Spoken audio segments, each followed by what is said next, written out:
헌신이라는 제목을 가지고 느헤미야 말씀 강의 계속 이어져 가겠습니다. 여러분 저희가 속해 있는 교단의 이름을 혹시 아시나요? 네, 대부분 아시죠? 약자로요 CRC라고 합니다.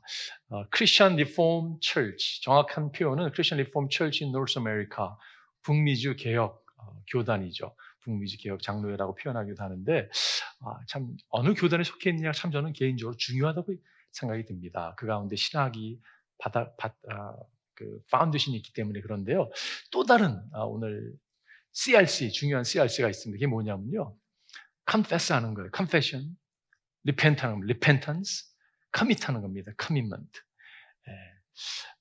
이스라엘 백성들이 52일 만에 무너진 성벽을 여러분 재건했습니다. 기적 같은 일을 하나님이 행하셨죠.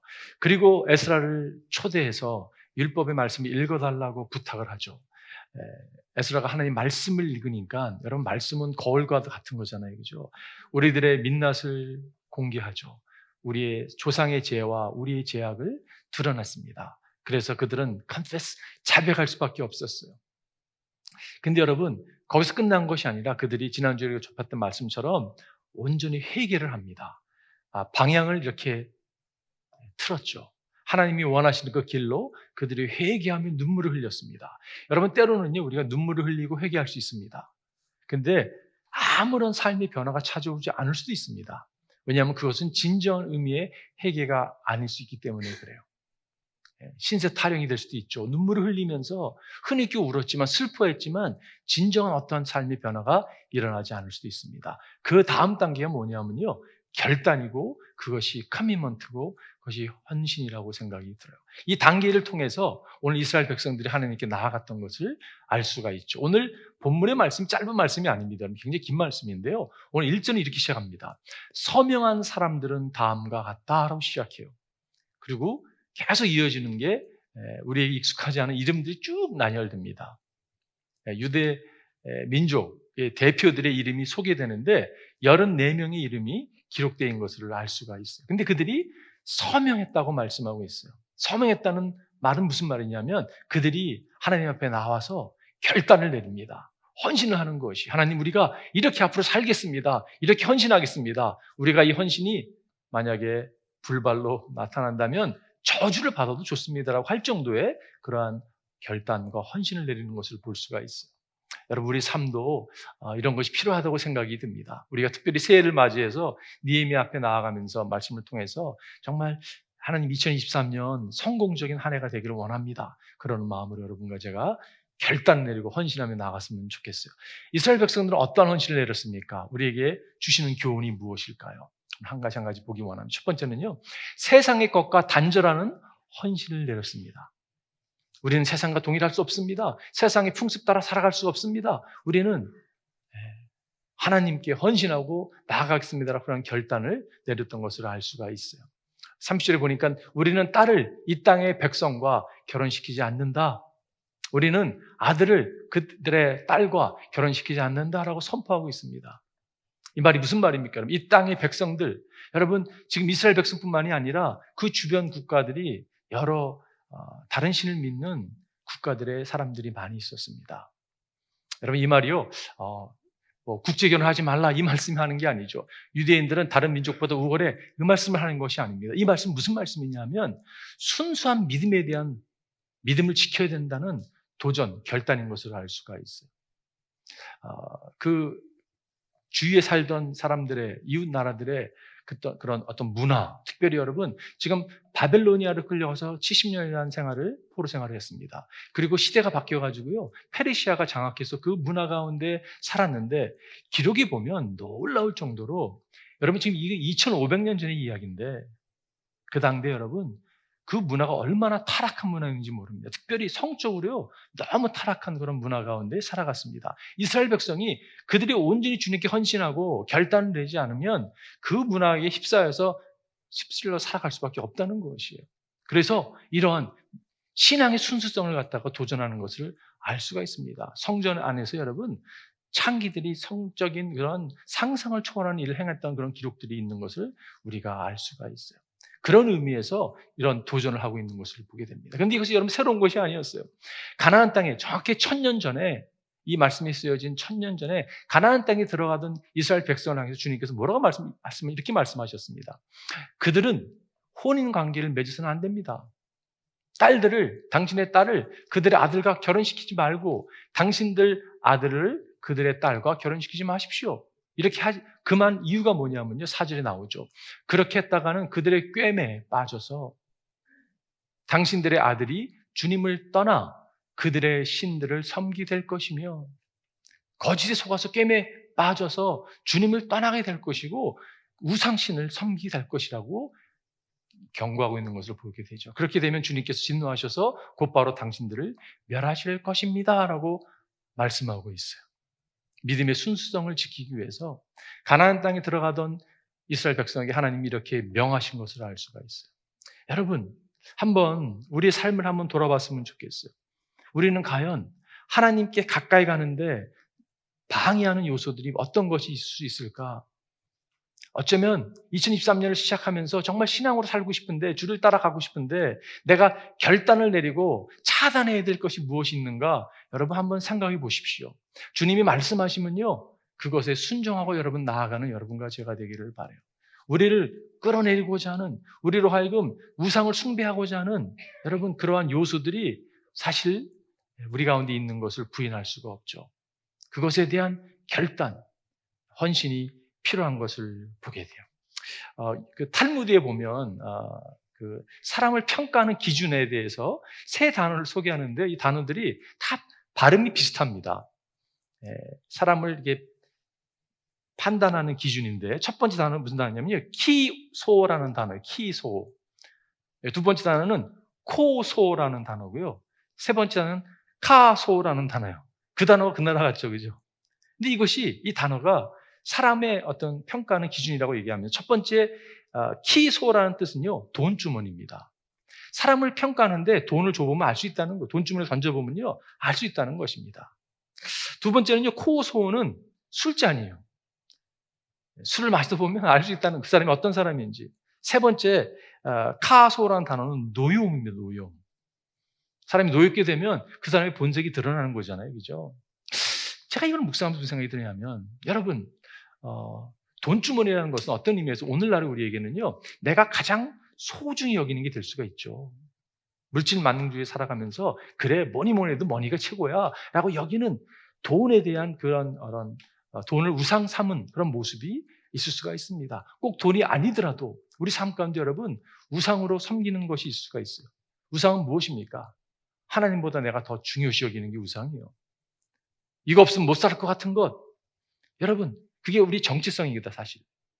내가 이거 끊어지면 난 죽을 것 같아. 그게 하나님이 아닌 다른 게 될 수 있습니다. 그게 여러분 우상숭배거든요. 술잔이 무엇일까 생각해 보았어요. 그것은요, 우리를 묶어놓는, 우리의 발을 꽁꽁 묶어놓는 중독성이 있는 것들이 될 수 있습니다.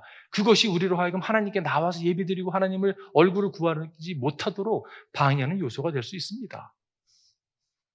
여러분 노염이라는 것은 우리 중심이거든요. 요즘 보십시오. 사람들이요, 마음이 뺏겨 있습니다.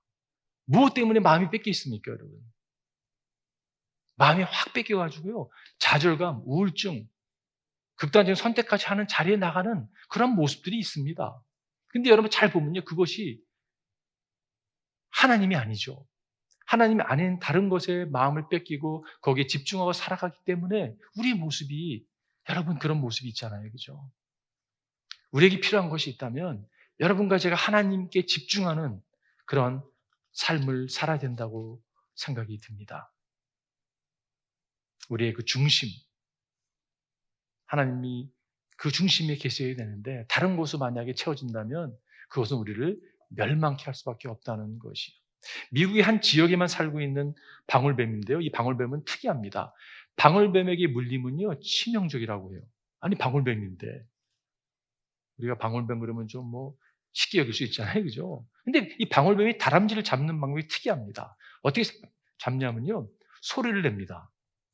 꼬리를 흔들면 소리가 나잖아요. 근데 소리가 굉장히 유혹적이라고 합니다. 그 다람쥐가 그 소리에 호기심에 소리 나는 쪽으로 이렇게 나무에 있다가 이렇게 내려가다가 방울뱀과 눈이 딱 마주친다고 해요. 그러면요, 두려움에 떨려서 겁에 질려가지고 그냥 거기서 힘을 잃고 나무 위에서 떨어진다고 합니다. 그러면 밑에서 방울뱀이 입을 쫙 벌려서 잡아 먹는다고 해요. 여러분, 듣는 게 참 중요하다고 생각이 들어요. 보는 게 참 중요하다고 생각이 듭니다. 내가 무엇을 듣고 있는가? 우리 가운데는 많은 소리가 있습니다. 유혹의 소리가 있어요. 그죠? 달콤한 소리가 있습니다. 일확천금에 대한 소리가 있습니다. 여기에 투자하면 너 문제 없어 앞으로. 예를 들어 그런 소리 여러분 속아가지고 어려움을 겪는 분들이 많이 계시죠. 여러분 보는 게 얼마나 중요한지 모르겠어요. 교회를 올라면 저 같은 경우는 저쪽 웨스트에서 이렇게 오니까 10번을 타고 다운타운을 질러서 교회를 오게 되는데요. 최근에 생긴 광고판이 하나 있습니다. 여러분 혹시 오고 가는 길에 봤을지 모르겠는데 무슨 광고판이냐면요. 복권 광고판입니다. 여러분 혹시 보셨어요? 근데 제가 그 광고판을 보고 무슨 생각이 들었냐면 참 저 광고 잘한다 라는 생각이 들었어요. 왜냐하면 제가요 계산해 봤습니다. 1월 달에 내가 저걸 몇 번을 봤을까? 계산해 보니까 일주일에 한 12번을 제가 보더라고요. 오는 길 가는 길에 눈에 보이는 거예요. 한 달에 여러분 한 40번 보게 되더라고요. 근데 그게 한쪽엔 좀 액수가 크고 한쪽엔 작습니다. 제가 눈에 들어왔던 숫자가 400 밀리언이었고 20 밀리언이었어요. 근데 그게 자꾸 올라가는 거예요. 500 밀리언으로 올라갔어요. 오른쪽 별 변동이 없는 것 같은데 뭐 차이가 있겠죠. 오늘 아침 오면서 봤는데 613 밀리언이었어요. 여러분 이 숫자가 얼마나 거대한 숫자입니까? 제가 한 500을 올라갔을 때 제 마음에 무슨 생각이 들었는지 아세요? 기도하는 마음으로 한 장 사? 왜냐하면 매일 보니까요, 이게 제가. 매일 보니까 이거를 기도하는 마음으로 한 장 사? 아니, 우리 교인들 요즘 힘드신 것 같은데, 교회가 이사를 가야 되는데, 당첨되면 100 밀리언으로 교회 하나 사지 뭐. 성도님들 힘드신데 100만 불씩 나눠드려야지. 자녀들도 있는데 다 오라고 그래서 아이들까지 다 나눠준다면 성도님들이 자는 아이 깨워서라도 여러분, 이래서 교회가 든든히 세워질까요? 하나님 그렇게 역사하지 않으시죠. 그런 일은 절대 일어나지 않습니다. 왜냐하면 제가 절대 안 살 거거든요. 근데 여러분, 보는 게 그 정도 중요한 거예요. 여러분, 무엇을 보고 계십니까? 여러분, 무슨 소리를 듣고 계십니까? 내 양은 내 음성을 듣는다고 말씀하고 있어요. 주님께서 내 양은 내 음성을 듣는다고. 여러분과 제가 예수 그리스도께 집중하지 않는다면 우리는요, 디스트랙될 수밖에 없습니다. 우리는 보는 것에 휘둘릴 수밖에 없어요. 보는 것을 쫓아갈 수밖에 없는 것이 우리들의 모습이기 때문에 그렇습니다. 광고판에 집중하기보다는 여러분과 제가 예수 그리스도께 집중하는 그런 삶이 되었으면 좋겠습니다. 결혼을 하면 여러분, 결혼한다는 의미는 연합을 하는 거죠. 하나가 된다는 의미잖아요. 그 말은요, 다른 사람과 단절하는 의미가 따르는 거죠. 결혼한 사람들이 갑자기 뭐 애인이 있어가지고 밖에서 바람을 피운다든지, 여러분 이런 건 있을 수 없는 일이잖아요. 그죠? 하나님과 연합된다는 의미는 또 다른 의미에서 단절을 의미하는 거죠. 주님께서 여러분과 저를 신부 삼으셨습니다. 우리는 주님과 신랑 된 그분과 결혼한 거죠. 주님과 연합함으로 단절될 것이 있다면 가감하게 단절시키는 여러분과 제가 되기를 바라요. 자, 두 번째는요. 안식일에 대한 헌신을 그들이 한 것을 볼 수가 있습니다. 그들은 어떤 헌신을 내렸는가? 안식일에 대한 헌신을 내렸어요. 30절에 보니까 이 땅의 백성이 안식일에 물건이나 어떤 곡식을 내다가 팔더라도 안식일에나 성일에는 우리가 사지 않는다. 여기서 안식일이라는 이야기를 하고, 여러분 오늘날의 안식일은 어떤 날일까요? 여기서 보면 안식일에나 성일에나 라고 얘기하고 있는데, 어떤 학자들을 성경학적으로 보게 되면 안식일 곧 성일로 이렇게 해석하는 분들이 적지 않게 많이 있었습니다. 하여간에 뭐 안식일, 성일 이렇게 표현할 수도 있고, 성이라는 영어는 홀리데이라고 얘기해요. 거룩한 날을 묵상하면서 오늘날의 안식일은 여러분 주일로 우리가 생각할 수 있을 거예요. 그죠? 근데 여러분 이런 이야기를 합니다. 안식일이 신학에 와서 그렇게 중요하지 않다고. 아니, 주일이 매일 주일처럼 살아야 되지 않겠냐고 라고 이야기하는 분들이 계세요. 저는요, 잘못됐다고 생각이 듭니다. 주일은 주의 일입니다. 거룩한 날이고 주님이 정하신 날이에요. 여러분, 주일은요, 그 어떠한 요일보다 저는 중요하다고 여깁니다. 왜냐하면 이것은 정한 예배드리는 날이기 때문에 그렇습니다. 예배를 늘 드리죠, 우리가 당연히. 근데 나머지 월, 화, 수, 목, 금, 토를 하나님께 온전히 드리기 위해서는요, 주일을 정해놓고 하나님께 나와서 예배하는 거잖아요. 그죠? 여러분, 주일을 소중히 여기십시오. 주일에 헌신하십시오. 여러분, 이것이 얼마나 복된 것인지 모르겠어요. 왜냐하면 여러분과 저는 예배자이기 때문에 그렇습니다. 우리는 예배자들이에요. 저희 교회 권사님이 최근에 한 분 계신데 그분이 연세 많으신 90이 넘으신 어머니 권사님과 함께 크루즈 여행을 다녀오셨습니다. 좀 이게 길게 다녀오셨어요. 막 11박 12일인가 다녀오셨어요. 너무 좋았다고 해요. 한 3, 4일은 좋았는데 그 다음에 좀 뭐 파도가 치고 뭐 멀미도 있고 너무 어려웠다고. 근데 그분이 그런 말, 제가 그 권사님 잘 알고 어머니 권사님 잘 알거든요. 그분들이 예배자인 걸 제가 잘 알고 있습니다. 근데 어머님이 오늘 예배 드리자 그러면요, 멀미도 멈춰지더래요. 그러면서 그런 간증을 하시더라고요. 여러분, 예배가 얼마나 귀한지 모르겠어요. 여러분, 바빠서 출장 가실 때 있잖아요. 여러분, 그 출장 간 데 그게 주일입니다. 그러면 가까운 교회를 가서 예배 드리십시오. 근데 그것도 여유가 안 될 때가 있습니다. 교회도 눈에, 그럴 때 어떻게 할 수 있겠습니까, 여러분? 네, 정한 날 호텔에서더라도 주님께 예배 드리십시오. 이게 얼마나 중요한지 모르겠어요. 체코슬로바키아 공장 치하에 막 있은 초창기 때 여러분, 키이보라고 하는 조셉 키이보라는 소년이 있었습니다. 아버지는 선생님이셨는데 학교에서 공산주의를 가르치는 선생님이셨어요. 그리고 어머니는 독실한 기독교인이었습니다. 근데 어머님이 주일이 되면요, 3시간 기차를 타고 프라하에 가서 예배를 드리고 3시간 다시 돌아오는 거예요. 그게 어린 아이의 눈에는요, 야, 뭐 저렇게 해야 되나라는 생각이 들었다고 합니다. 그래서 어느 날 물어봤어요. 어머니, 꼭 이렇게 힘들게 하셔야 되냐? 하시는 이유가 뭐예요? 질문했을 때 어머님이 이렇게 얘기했다고요.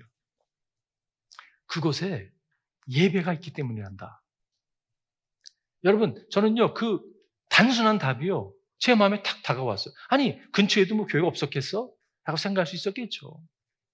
그러나 내가 정말 마음 심은 곳에, 그곳에 예배가 있기 때문에 어떠한 대가를 지불하더라도 예배를 드리고자 하는 예배자의 모습, 그 예배에 가치를 둔 사람의 모습 가운데 조셉 키이보는 자랐습니다.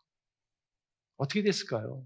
그가 여러분, 한 시대에 정말 영향을 끼치는 목사가 돼서 하나님 영광을 돌리는 인물이 되었습니다. A.J. 골드라는 목사님이 계시는데 그분이 하루는 서재에서 교회 사무실에서 설교를 준비하시다가 잠시 잠이 들었는데요, 꿈을 꿨다고 합니다. 근데 주일이었다고 해요. 근데 어느 분이 처음 보는 분이 저기 앉아 계신 거예요. 그래서 나중에 물어봤다고 합니다. 안내원에게. 저분이 누구냐고. 오늘 처음 오신 것 같은데. 그때 안내원이 그러더래요. 아니, 목사님 무슨 말씀이냐고. 매주 앉아 계시는데 어떻게 그분 알아보지 못하냐고. 이분이 예수님이라고 그러더래요. 그 꿈에서 딱 깨고 나서요, 목사님이 예배를 준비하는 태도가 바뀌었다고 합니다. 아, 그렇구나. 우리 가운데 예수님이 예배 가운데 항상 함께 하시는구나. 여러분, 그렇잖아요. 그죠? 예수님은 우리와 함께 하십니다. 눈에는 보이지 않지만 예수님은요, 내 이름으로 모인 곳에 내가 그들과 함께 할 거라고 약속하셨고, 주님은 우리 가운데 거하시는 분이세요. 그죠? 여러분, 주님이 계시는데 우리가 어떤 태도로 주님께 달려올까요? 정말 사모하는 마음으로 여러분과 제가 나아가기를 바라요. 여기서 오늘 보면 안식일에나 성일에는 우리가 사지 않겠다. 안식일을 어떻게 보면 안식하겠다고 이야기하고 있는 거예요. 그죠? 여러분, 이어지는 말씀이 안식년에 대한 이야기가 나옵니다. 7회마다 땅을 쉬게 하고 6년이 지난 빚은 모두 없애준다.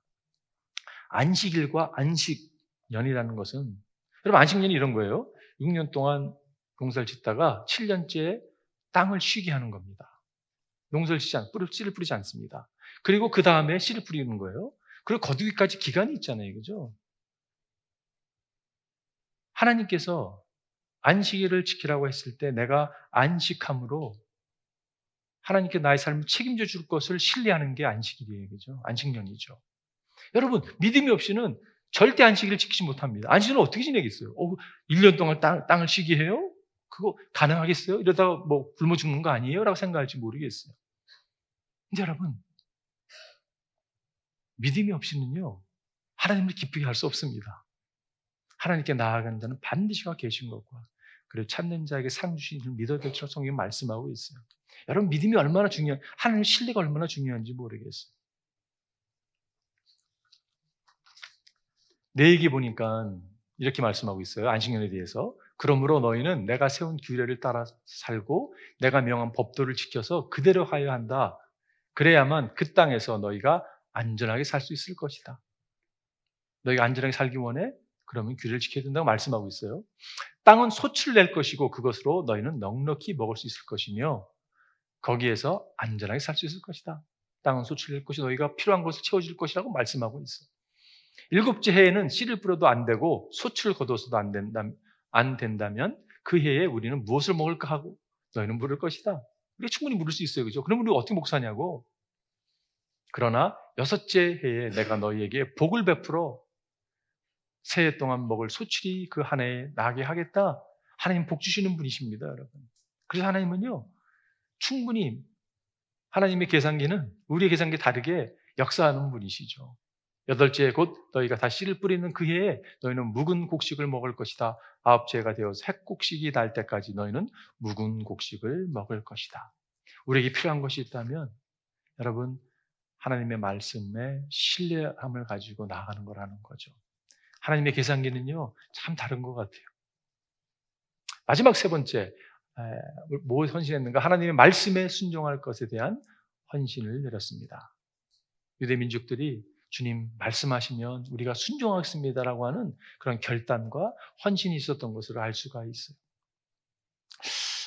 29절을 보니까 귀족 지도자들과 함께 하나님의 종 모세가 전하여준 하나님의 율법을 따르기로 하고 우리 주 하나님의 모든 계명과 규례와 율례에 복종하기로 하였으며 따르기로 하고 복종하기로 하였으며 그것을 어기면 저주를 받아도 좋다고 다음과 같이 맹세하였다라고 이야기하고 있어요. 정말 저주가 임해도 괜찮습니다 할 정도로 이런 결단, 말씀에 대한 순종에 대한 헌신을 한 것을 알 수가 있어요. 여러분, 제가 질문해 볼게요. 하나님의 말씀이 진리입니까, 여러분? 네, 진리라고 우리는 믿고 살아가죠. 하나님은 전능하신 하나님이라고 믿으십니까, 여러분? 하나님 모든 걸 다 알고 있다고 믿으세요, 여러분? 하나님이 전지전능하신 하나님이라면 그분께 순종하는 것은 당연한 거 아닙니까, 여러분? 그죠? 우리가 정말 믿음이 있다면 하나님 모든 걸 알고 계셔. 나의 삶의 모든 걸 다 알고 계셔. 그거를 우리가 믿고 있다면 그분의 말씀에 순종하는 것은 어떤 의미에서는 당연한 거죠. 성경이 보게 되면 하나님 사용하시는 사람들이 있습니다. 그 사람이 특출한 은사가 있었고 탁월한 무슨 능력 있던 사람들이 아닌 것을 우리는 다 알고 있어요. 여러분, 성경에 보면 어떤 사람 하나님 선택하시냐면요, 저는 작은 자입니다. 저는 할 수 없습니다. 저는 말을 못합니다. 저는요 잘못 찾아오셨습니다. 이런 사람들 하나님 꼭 사용하시는 걸 보게 돼요. 모세도 그랬고 기드온도 그랬고 마리아도 그랬고. 여러분, 그런데 이들의 공통점이 딱 하나 있습니다. 뭔지 아세요? 순종했습니다. 주님 그러세요? 순종할게요. 순종으로 여러분 하나님의 뜻을 이룬 것을 우리가 알 수가 있습니다. 하나님이 찾는 마음은 어떤 마음이냐면요, 순종하는 마음이에요. 하나님은 순종하는 마음을 귀하게 여기십니다. 여러분, 존 F 케네디 주니어 기억하세요? 1999년에 그가 비행기 떨어졌는데 저는 아직도 기억이 납니다. 그 뉴스를 접했을 때 와, 미국 사람들이 존 F 케네디 주니어를 굉장히 좋아했었거든요. 그가 39살이었습니다. 근데 여러분, 비행기가 추락해서 아내와 함께 죽습니다. 39살 변호사고 저널리스트고 뉴스 메이커였습니다. 그가 가는 데마다 정말 뉴스 얼마나 잘생겼습니까, 여러분? 아버지, 엄마를 잘 빼닮은 아주 그냥 정말 미국 사람이 좋아할 만한. 근데 그가 여러분 비행기사로 떨어지는데 뉴욕시티에서 매사추세츠까지 가는데 사실 이게 비행이 딜레이가 되니까 경비행기였거든요. 그가 어떤 결정을 내리냐면 그냥 내일 조종사 가면 되는데 그에게 여러분 경비행기 라이센스가 있었거든요. 근데 경험이 없는 사람이었습니다. 근데 그가 여러분 밤에 무리를 해서 비행기를 탑니다. 그리고 나중에 인베스티게이션 조사단에 의하면요, 비행기 원인을 어떻게 잡냐면 비행기를 타고 가는데 이게 넷마크가 안 보이는 거예요. 표시가 바다 위를 가니까 안 보이는 거예요. 안 보이니까 방향을 잃어버렸습니다. 그리고 패널에서 나오는 소리를 듣고 가야 되는데 내 눈에 보이는 걸 가지고 쫓아가다가 떨어졌다는 그런 원인 분석이 나왔습니다. 여러분, 우리는 그런 것 같아요. 눈에 보이는 걸 쫓아가는 사람이라고 생각이 들어요. 아니, 보는 게 얼마나 파워풀한지 모르겠어요. 근데 하나님의 사람들은요, 눈에 보이는 걸 쫓아가는 사람들이 아닙니다. 눈에 보이지 않지만 우리가 믿는다고 이야기하고 있는 하나님의 말씀에 순종하고 살아가는 사람이에요. 여러분, 살고 죽는 거요, 무엇을 의존하느냐에 따라서 우리가 살고 죽는 게 결정됩니다. 여러분, 살고 죽는 거는 무엇을 의존합니까? 무엇을 붙들고 살아갑니까? 결정하는데, 눈에 보는 것을 의존하고 살아가다가 여러분, 목숨을 잃는 우리들의 모습이 있습니다. 우리는 무엇을 의존하고 살아가야 될까요? 하나님의 말씀이라는 것이, 하나님의 말씀, 눈에 보이지 않지만 하나님의 말씀에 정말, 여러분, 그래서 우리가 말씀에 정말 목숨 걸고 말씀 공부해야 되고, 말씀 읽고 듣고 스타디하고, 이거 정말 그러한가? 여러분, 연구해서 그 말씀을 적용하고 순종하고 살아가는 인생이 복된 인생이 되는 것이에요. 2023년 여러 가지 결단 내리지 않았습니까, 여러분? 그 결단에 여러분, 혹시 이게 빠져 있다면 다시 한번 결단 내리십시오. 하나님, 내가 말씀에 헌신하겠습니다. 말씀 공부하겠습니다. 말씀에 집중하겠습니다. 그리고 주님 말씀하시면 내가 주를 순종하겠습니다. 그런 결단이 있기를 바라요. 릭 워런 목사님, 셀백 교회 목사님의 사모님, K 워런 사모님이 위험한 순종이라는 책을 썼는데, 그게 나오는 한 글귀입니다. 순종한다는 것은 자기 혼자 독단적으로 살지 않겠다는 것이며, 내 능력에만 의지하지 않겠다는 것이고, 하나님이 필요 없다고 주장하지 않겠다는 뜻입니다. 여러분, 이 글을 읽으면서 여러분 무슨 생각인지 모르겠어요. 아니, 뭐 당연하지, 우리가 크리스찬인데 내 독단적으로 살지 않는 것, 내 능력으로만 살지 않는 것, 내 의지대로 살지. 여러분, 근데 우리가 그렇게 살거든요. 내 의지대로, 내 마음 먹히는 대로 순종하지 않고 살아가는 모습이 있습니다. 근데 순종은 뭐예요? 하나님께 순종하는 순간 모든 것이 변함을 경험하는 게 순종이라고 생각이 들어요. 여러분과 제가 순종의 종들이 되었으면 좋겠습니다. 제가 결론 내리면서, 어제 제가 이제 본문을 여러 번 읽었습니다. 특별히 이름 섹션에서는 그냥 쭉 지나가는데, 본문을 쭉 읽다가 설교가 다 준비됐었는데 마지막 절이 다시 눈에 들어왔어요. 근데 여러분, 마지막 절이 이렇게 끝나거든요. 오늘 니에미야 10장이. 우리는 우리 하나님의 성전을 아무에게나 버려두지 않을 것이다. 근데 이게 그 전에 읽었을 때하고 어제 저녁에 읽는데, 어제 오후에 읽는데요, 다시 다른 마음으로 다가왔습니다. 갑자기 제가 이모션해졌어요.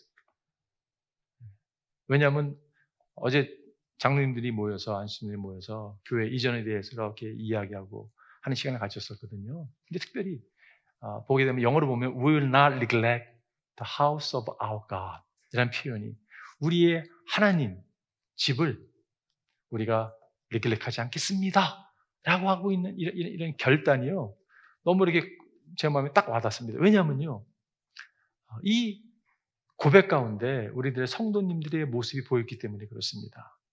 하나님의 사람들이 참 하나님에 대한 그런 마음, 순수한 마음, 헌신의 마음이 있다는 것을 제 마음 가운데 찾아왔기 때문에 그래요. 하나님의 백성들은요, 세상의 유행 따라 살아가는 사람들도 아니고, 하나님의 백성들은 하나님 중심으로 살아가는 사람이에요. 하나님의 사람들은요, 예배 중심으로 살아가는 사람입니다. 하나님의 사람들은요, 말씀 중심으로 살아가는 사람들이에요. 근데 여러분 보십시오. 예수님은 하나님이셨습니다. 하나님께서 육신의 몸을 입고 우리한테 찾아왔다고 말씀하시잖아요. 그죠? 네, 그분이 하나님이세요.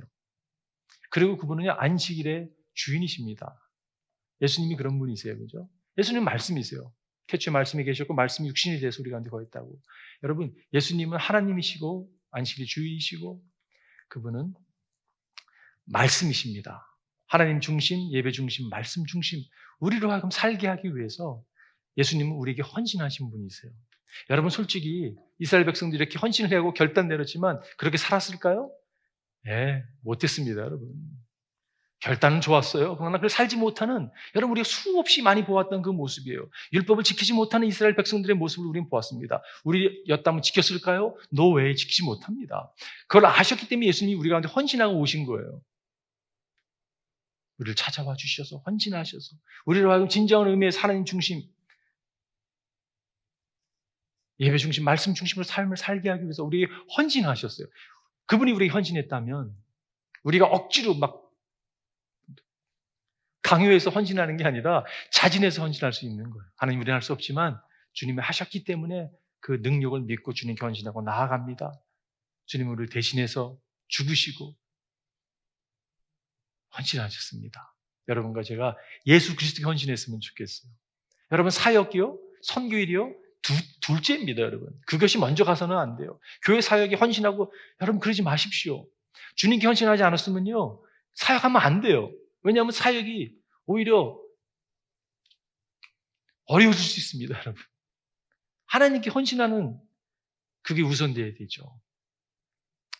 제가 설교를 마치면서 마틴 루터 킹 주니어 생일이 얼마 전이었잖아요. 그가 죽기 2주 전에 했던 설교의 한 부분을 여러분 유명한 부분인데 여러분과 함께 나누고 싶어요. 그가 죽기 2주 전에 이런 고백을 했습니다. 저는 가끔 저의 죽음에 대해 생각합니다. 여러분과 저도 좀 죽음에 대해 생각했으면 좋겠어요. 왜냐하면 얼마 남지 않았잖아요. 그죠? 젊은 분들 계시지만 여러분 우리가 사실 언제 하나님 부를지 모릅니다. 그리고 저의 장례식을 그려봅니다. 만약에 여러분 중에 누가 혹시 저의 장례식이 계시다면 부디 길게 하지 말아 주십시오. 또 저의 장례식 조사도 짧게 해달라고 말씀해 주십시오. 그리고 조사를 하는 사람에게 제가 노벨 평화상을 탄 사람이라고 하는 것을 말하지 말라고 부탁해 주십시오.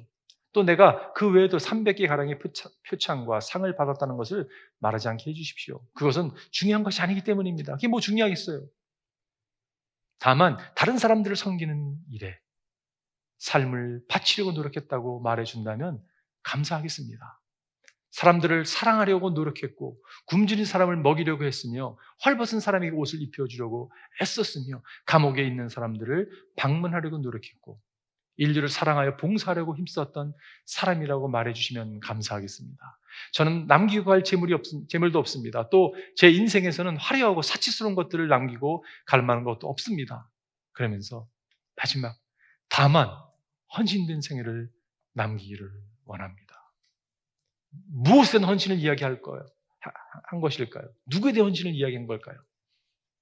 여러분, 예수 그리스도께 대한 헌신이 아니라면 그 누구도 의미 없는 삶을 살다가 인생을 마친 인생이 될 수밖에 없다는 것이에요. 여러분과 제가 예수님께 헌신하는 삶이 되었으면 좋겠습니다. 한번 기도하겠습니다.